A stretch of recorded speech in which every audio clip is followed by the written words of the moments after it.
chuko akkuma dammee si uumame haala boo afaan akka dammee jecha kee jaalala sammuu koo keessa jirta si jaalachuun rakkisa siin taphachuun barbaadu qalbii koo dabdaa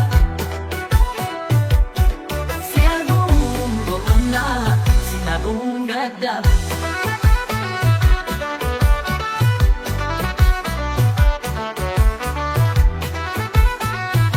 Nyaata qalbii koo jaalala hin fakkaanne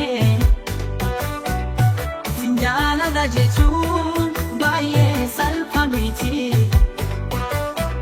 karaa hunda si barbaada yeroo hundumaa ati dammee taatee si uumame haala si uumame dammee koo si nyaadeen fiksu si nyaadee rafuun chuko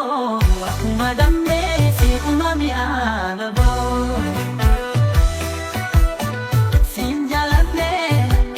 dammee si nyaadhee garuu si fiksuun feene bara bara si jaalala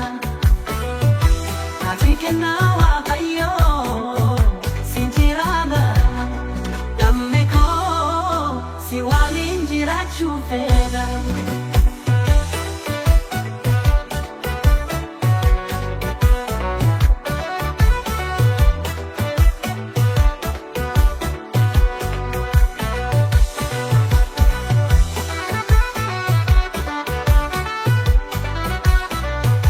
Jaalale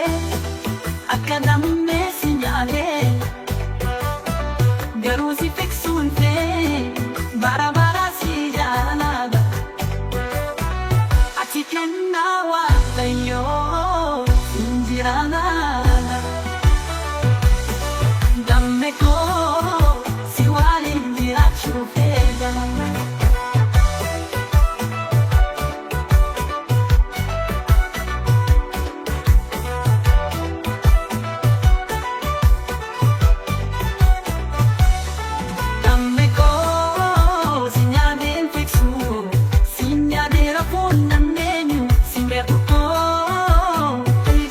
Chuko